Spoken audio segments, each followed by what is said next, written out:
Yo guys, check kamusta mga idol. So ayan, mag-update tayo ngayong araw ng Sabado, tanghali mga idol. Matindi ang lupit mga lods Sino ang mga nakasabay kagabi mga lods no sa ating trade sa SpaceX mga lodi. Medyo naging malupit yung adventure dito mga lods No, kita nyo ba yan mga idol? No? Grabe. So yung nasa 1 hour time frame tayo. So 15 minutes time frame lang natin. O ayan, nakita nyo. Grabe yung bakbakan dito. So ang score ko dito kagabi 2-1. Pero onti lang yung panalo natin kasi medyo malaki yung isang talo. Kaya dalawang panalo isang talo yan mga lods, no? So medyo pero ang ganda mga lods, no? Kasi hindi ako naka-short Dito ako natalo yung pagbagsak. Mali nga mali. Pero nanalo tayo nung tumaas ng konti mga lods. Tapos tinamaan lang tayo dito. Kasi kung titignan nyo to mga lodi, sobrang volatile. Kita nyo yan mga lods. Gumanong-ganon yan dyan kagabi mga lodi. So yan, nakasabay tayo dyan. Pero okay na yun sa atin mga lods, no? Medyo ano lang tayo. Medyo nagulat lang tayo sa galaw kasi hindi ko kasi masyadong kabisado yung galaw ng SpaceX Siyempre bago lang. 'Di ba? Pero sa mga meron tayong news mamaya. Dito sa BitGet, pwede ka lang mag-trade, no? Sa futures trading lang. Pwede ka mag-trade ng SpaceX pero yung bibili ka ng share wala yan. Mamaya news natin yan. No, pag-usapan lang muna natin 'to. Kasi baka yung iba bumibili, wala. Kahit magpunta ka sa spot, mga idol, hindi ka makakabili. Hindi ka makakabili dito sa BitGet. Pwede mo lang posisyonan ng trade. No, iba kasi 'yon, mga lord, pero napaliwanag ko na 'yung dati. Kapag sa spot trading, ang mismong binibili mo ron yung token, no? Halimbawa, Bitcoin, bibili ka talaga ng Bitcoin. Pero kapag mag-futures trade ka, tapos sa Bitcoin, magpo-position ka, hindi ka bumibili ng hindi mo binibili yung coins ng Bitcoin. Ang binibili mo doon, yung futures ng Bitcoin, kung saan siya pupunta, kung tataas ba siya o bababa, parang ganoon. Doon ka pumupusta. Hindi ka mismo bumibili ng Bitcoin. So ngayon, sa BitGet kasi, meron lang SpaceX dito, pero trading lang to mga loads. No? Hindi ka pwedeng bumili ng IPO niya. Kinancel. So punta lang nga tayo doon para malaman natin, mga idol. So dito mga loads, makikita nyo dito na Binance, Bybit, tsaka BitGet cancel their tokenized SpaceX IPO program today because the share allocation never arrived, no, hindi dumating. Underwriters handed the crypto channel a fraction of expectations, no, and X-Stocks couldn't deliver the underlying stock. Subscribers get full refund. Pero binalik yan, ni-refund yan sa Bybit, sa BitGet at sa Binance, syempre, no. Bonus interest by Bybit, pre-refund sa BitGet at 1 million airdrop naman sa Binance, no? Protect users when things don't go as planned. So ayan ang sinabi ni ZZ. Sabi ni ZZ yan. Pero SpaceX up to 26% from IPO price, a pop retail subscribe for and never got cryptos equal footing with institution. Pitch just met the allocation. So nasa ano pa rin tayo mga loads, no? Ang pinaka mga nakakuha pa rin yung sa stock mga idol, no? So, yung mga crypto exchange, wala. Pwede ka lang mag-trade. Ayan lang. Yan, pwede tayo mag-trade lang. Ganun lang yung pwede natin gawin dyan, mga lods. Pero yung bibili ka ng mismong SpaceX, hindi. No? At ngayon, marami akong binabantayan ngayon, mga idols. Actually, sa totoo lang, kasi nga, abang tayo ngayon, abang tembang tayo ngayon. Kasi ang ganda ng maghihintay lang tayo ng magandang timing. Kasi kung titignan nyo sa ating XLM, isa to sa inaabangan kong gustong posisyonan, mga Lodi, ito yung 50% niya yung blue. No? Simula dito hanggang dito sa dulo, ito yung 50% niya. So, ngayon, nasa ilalim tayo ng 50% mga loads. No? So, in-expect ko, pwede pa siyang bumaba So, mag-aabang lang tayo ng magandang timing dito, mga loads. No? Dalawa yan, XLM tsaka XRP. Ayun yung inaabangan ko ngayon, mga loads na posisyonan. So waiting lang tayo ngayon. Kagabi lang tayo napasabak sa XLM kasi syempre alam natin na magiging volatile Kita niyo 'yun, grabe yung galaw kagabi ng grabe yung galaw Pero at least nag-profit lang tayo ng konti. Okay? So ngayon, abang-abang lang tayo. Ang hirap pumosisyon sa XRP ngayon. Hindi ko maintindihan yung chart. Kaya ini-expect ko na lang bababa eh. Sana bumaba siya dito eh. No? O kaya umangat na lang siya. Kasi ano to eh, hanggat wala yung FOMC, mga lods, parang iniisip ko, magiging volatile lang to ng maliitan. Ganyan-ganyan lang yan. Hanggang sa FOMC. Kailan ba yung FOMC natin? Ang FOMC natin, mga lodi, is sa Wednesday ng June 18 ba? No, 19. June 18, ayan, alas 2 ng madaling araw. So ngayon, nandito pa lang tayo sa Sabado eh. Nandito tayo, meron pa tayong 1, 2, 3, 4, 5 days. No, actually 4 days na lang yan kasi Wednesday ng madaling araw, mag-ready na tayo gabi, mag-ready ka na niyan. Mga 3 kape ka na niyan bago ako sumabay dito. So 4 na araw ba? 1, 2, 3. 4 days na lang mga lods, no? Mag-FOMC na. So, ayun yung inaasahan kong paggalaw na medyo magkakaroon tayo pagdating ng FOMC, mga lods, no? So, aabangan natin, waiting tayo. Pero pag may kumilos na dito, kung naiinip na ako hindi ikaw mga lods, no? Pag may kumilos na diyan medyo tulad nito, kunyari kumurot diyan yan na ganyan, ulitin niya yan dito, kung umano siya pumitik, medyo baka sumungkit na tayo ng konti dyan. Abang-abang lang tayo. Lagi naman tayo nakatingin sa chart, no? So, ayan. Mag-ingat lang kayo mga loads, no? Pag nagtitrade kayo, mga idol. Risk management, lagi kayo maglagay ng stop loss at lock profit, no? Sabi, sino ba yung nakita ko nag-post? Sabi, stop loss is for gay. Ano sinabi niya? Naglagay ka ng stop loss kasi inaasahan mong matatalo ka. Ganun yung sinabi niya eh. Ang galing eh, no? Ang ganda ng nun, ang ganda ng saan ko ba nabasa yun? Nabasa ko lang ata sa Facebook yun eh. Sabi niya, naglagay ka ng stop loss mo kasi alam mo na matatalo ka. O dapat kung matapang ka, hindi ka naglalagay ng stop loss.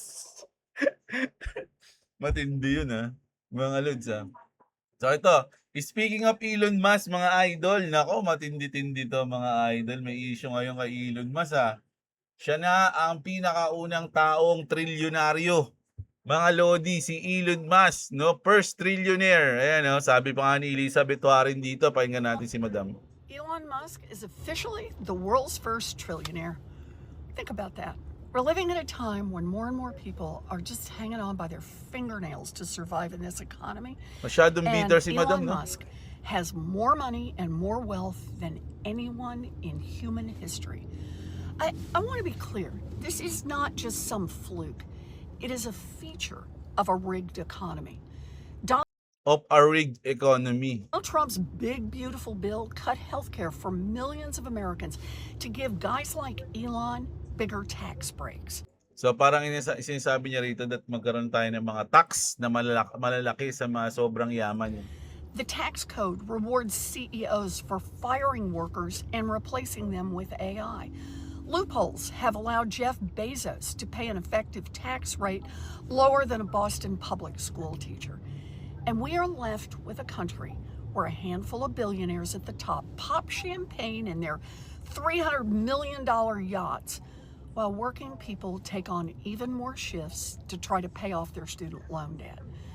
The top 1% of U.S. earners now have more wealth than the entire middle class. We need to overhaul our tax code. We need a wealth tax. Wealth tax. Ayun yung gustong sinasabi ni Elizabeth Warren, no? Wealth tax, kailangan magkaroon tayo. It's about time that corporations paid their fair share. Today's marker should be a wake-up call that enough is enough. Time to make change. Ayan, no? Ayun sinabi ni Madam. Meron pa siyang isang post. Sabi niya rito, Elon Musk became the world's first trillionaire. The typical American household would have to work more than 11 million years to make Elon Musk level of wealth. We need a tax wealth. We need a wealth tax. Ayun, sabi niya rito mga loads, no? Pero mga idol, sabi dito, syempre, si Elon Musk, may comment siya dyan. Sabi niya naman dito, Elon Musk says his $1 trillion could become irrelevant na. Musk predict the output of goods and services will far exceed the money supply, creating deflation. money will stop being relevant at some point in the future. No, magiging irrelevant na raw yung money. Reporter, sabi ng reporter, just as you're becoming a multimillionaire, money starts to have less value. No? Yeah, pretty much. Oh, parang alam nyo yung kasi yung trillion naman yan ni Elon Musk, mga lod, hindi niya naman hawak yan. Hindi niya naman hawak yan, mga lods. Wala yan sa bahay niya at nakatago sa ilalim ng mansion niya, no? Ano rin yan, mga lods, no?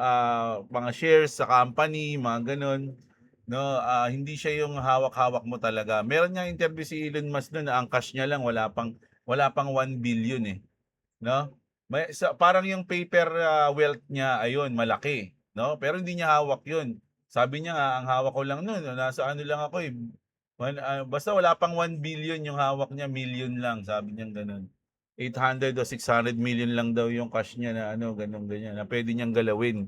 Parang gano'n. Pero yung trillion, anong gagawin mo dun? Paayos mo nga yung ano, paayos mo nga yung Meta. Oy, mga lord, sino yung mga nag-away na magjowa at mag-asawa dahil nag-down yung ano, nag-down yung Messenger kagabi? Kagabi. Ha?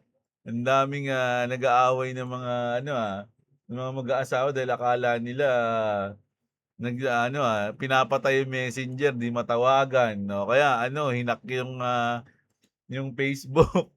Pwede ka mag-Facebook eh. Kagagabi, pwede ka mag-Facebook. Pero, hindi yung messenger mo, wala. Ang nakalagay doon, login. Kahit alam ko ano yun, mga lods eh. Isang way yun ng Meta, no? Isang way yun ng Meta para maprotektahan yung ano, yung mga consumer, no? Kasi nga, yung consumer, yung mga users ng Meta, kasi nga, ano, tawag dito, kumbaga auto logout lahat. Pag in-auto logout mo lahat 'yon, hindi ka ma-hack, hindi mako-compromise yung account mo kasi kung ma-hack 'yon tapos naka-login lahat kayo, madaling ma-compromise yung mga account nyo, 'di ba? Mapapakailaman yung account nyo. So ang ginagawa ni Meta pag nagkakaroon ng gano'n, nila-logout niya na lahat, no? Para hindi kayo mapasok. Ayan, no?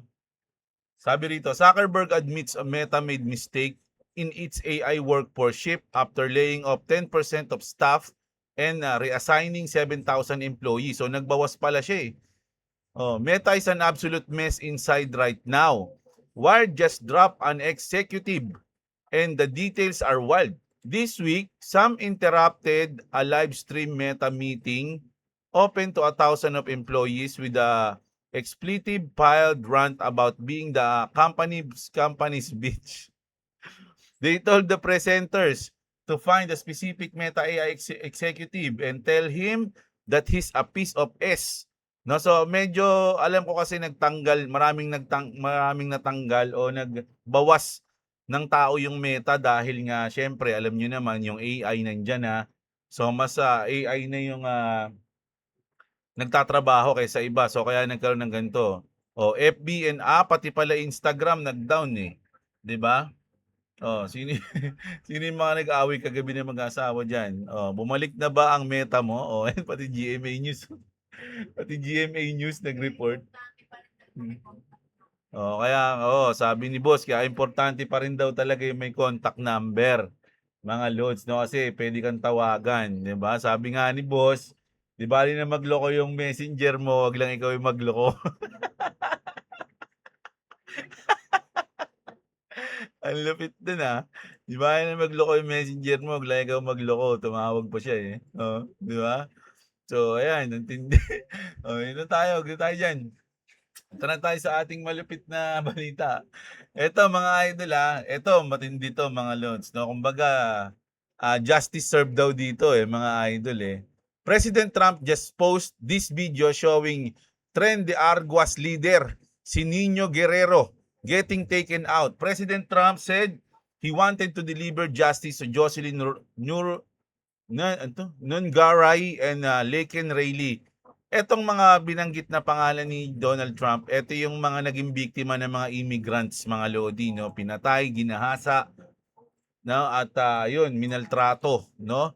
So, etong si Nino Guerrero, ito yung leader no, ng mga masasamang mga nakakapasok sa US daw 'yan, mga lord. So ayun yung ginawa niya, binomba niya, mga lodi. So kaya't maraming ano, "I vote for this." So ayan, kumbaga justice served sabi dito, mga lords, no? Tapos punta tayo dito, naku, punta na tayo sa ating speaking of Donald Trump, mga lodi. Sabi dito, mga lodi, ang post sa X ni Eric Dot 3 ay tungkol sa mga panukalang tuntunin ng Estados Unidos para sa posibleng ceasefire deal o kasunduan sa Iran. Ito na 'yon. Ito na yung listahan, mga idol, no? Pangunahing tuntunin, buong pagsira at pag-alis ng lahat ng nuclear material ng Iran. Ganap na pagbuwag sa nuclear program ng Iran, no? Kumbaga hindi na itutuloy ang anumang nuclear weapons o enrichment.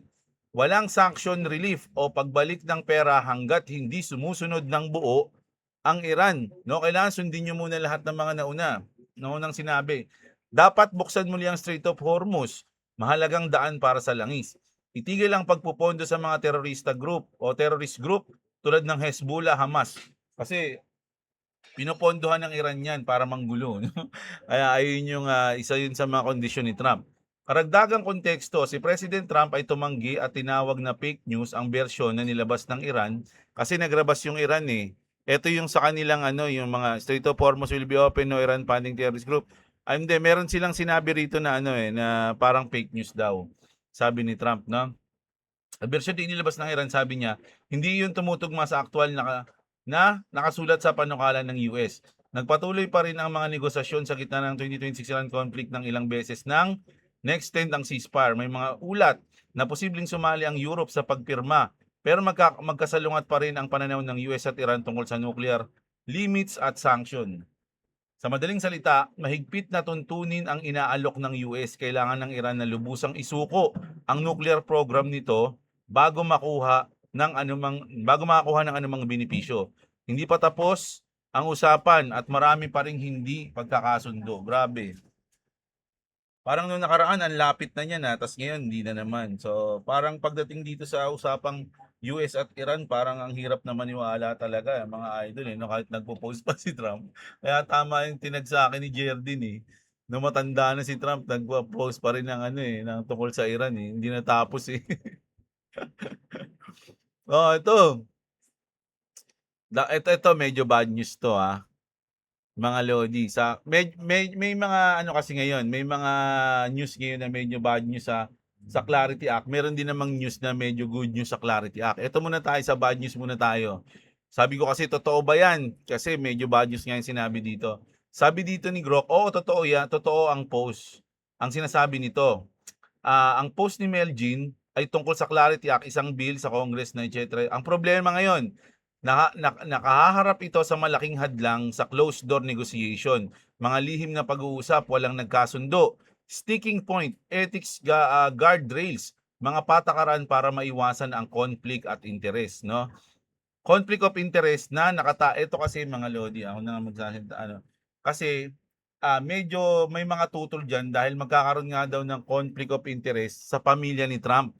Dahil yun sa mga business nila, sa mga token nila, sa mga crypto nila, World Libertify, Trump Coins, 'di ba?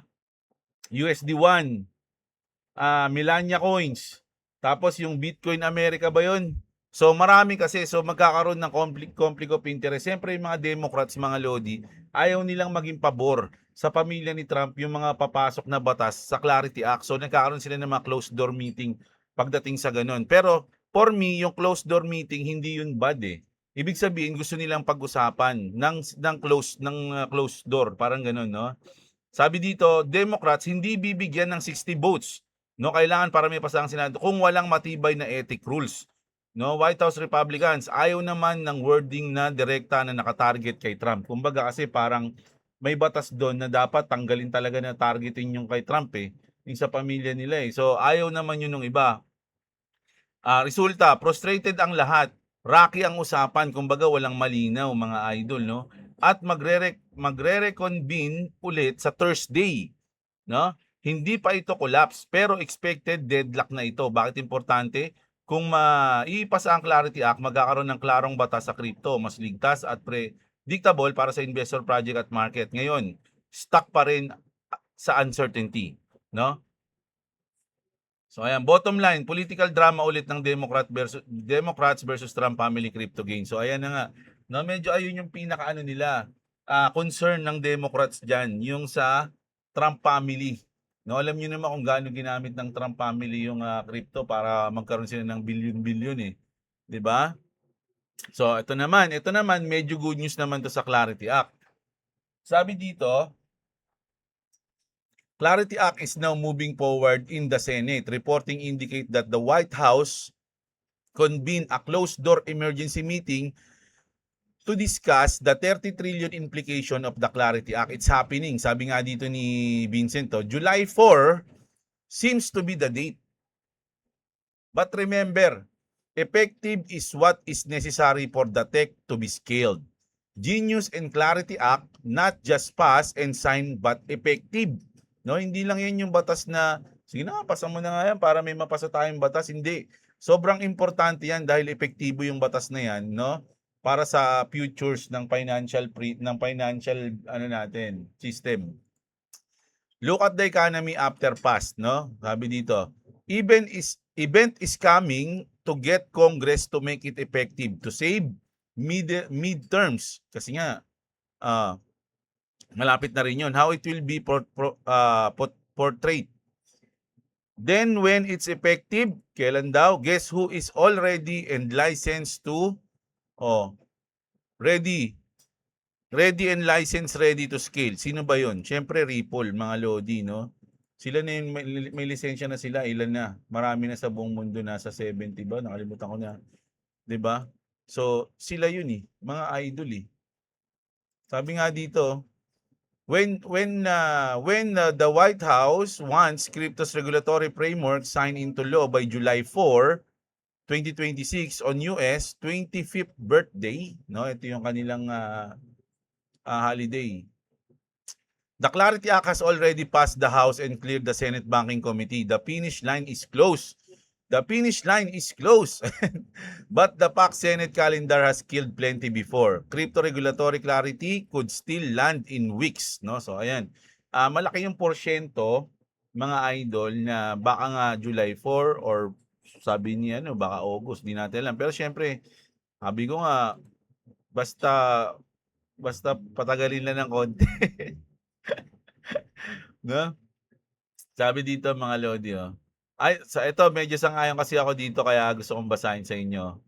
I don't care what you think. I know exactly what's coming. I'm just giving you a brief overview of what's going to happen with XRP. Kasi parang ganito rin ako. Wala akong pakialam kung ano yung iniisip nyo eh.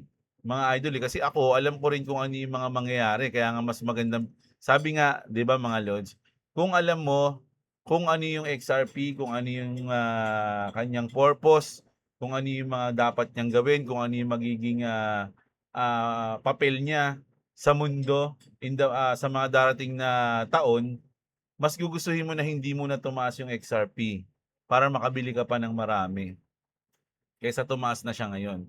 Sabi rito, I don't usually post documents but with a quick search, you can confirm what I'm saying. So, lahat ng sasabihin niya rito, pwede nyo naman i-confirm kung totoo. XRP will capture the largest market share.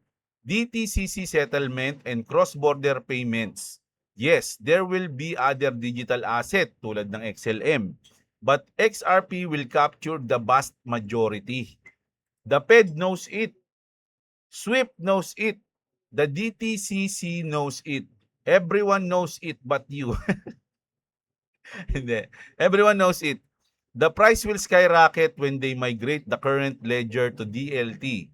No, it's going to be spectacular to witness this form.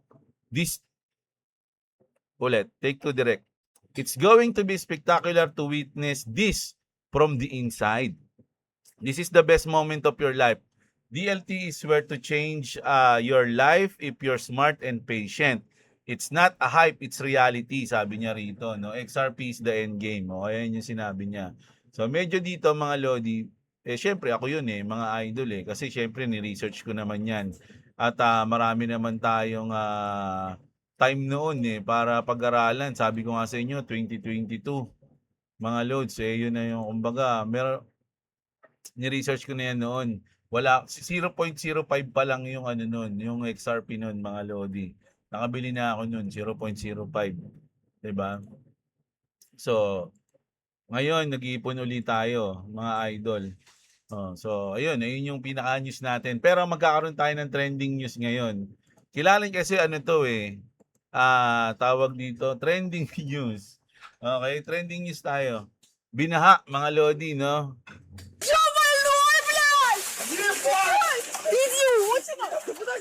Ito yung ano to, because a streamer's room filled up with the water in a second during the broadcast due to the water flowing from the rooftop. Siguro may swimming pool dun sa taas nila. Uy, grabe, may dumi ng tubig na yun CR ata yan Oh.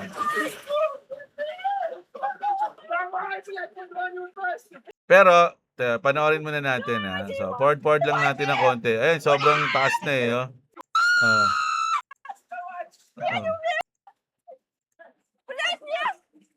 Grabe naman kabaha yan Siyempre meron mga nag-comment na siyempre scripted nga daw. Kasi siyempre kung totoo yan, dapat namatay na yung mga ilaw kasi may mga saksakan dyan o something na pwedeng maapektuhan ng tubig. Tsaka yung ang makulit nun na nabaha na lahat pero yung camera nila hindi na ba. Ayan, kaya marami nagtatalo ngayon mga idol Yung scripted ba to o hindi, di ba? Tsaka bakit siya dyan ng tubig, dito yung malakas. Talaga dito sa tuy Tsaka yung pinagsasalok niya, butas-butas na balde. Pinagsasalok niya, butas na balde. Ano ba naman yan? Ano ba tanga yarn? Kulit no? Ayan, isa sa mga trending ngayon. Siyempre, report tayo ng mga trending. Meron pang isa, last news natin, trending news. Ito, sa China to, mga lods. So, binerify natin to. Mabasahin natin yung context dito. So, kung titignan nyo, mga idol, ito yung helicopter, kita nyo? Ang kulit ng yung itsura ng isa talaga doon ako nag-aalala Hini-headbang niya yung may headbang siya sa lupa, Grabe, So, ang video mula sa Artipos ay tunay na footage ng isang tunay na insidente noong June 11. So, last day, 2026 sa Changzhou, China.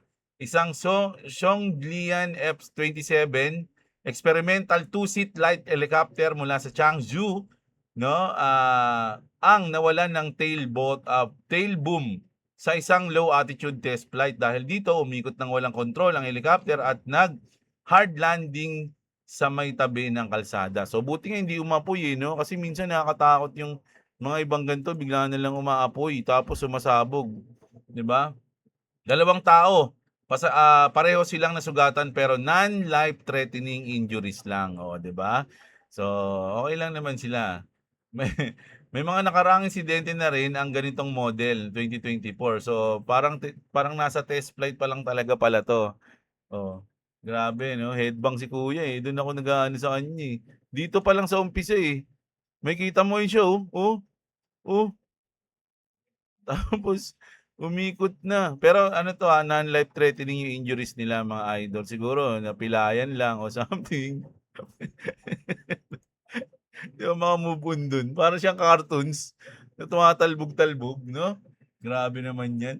Ayan yung news natin ngayong tanghali, mga idol, Sana na-enjoy nyo ang video natin, mga lodi. So, mamayang gabi, alam niyo na, mag-update ulit tayo. So, kung gusto nyo ng ganitong content, subscribe kayo. At sana i-like nyo yung video natin. Napaka-importante, napaka-laking tulong yan sa channel natin. Okay? So, ayun lang. Maraming salamat sa mga nanood. Magandang araw sa inyo, mga kapatid. At What's up, what's up?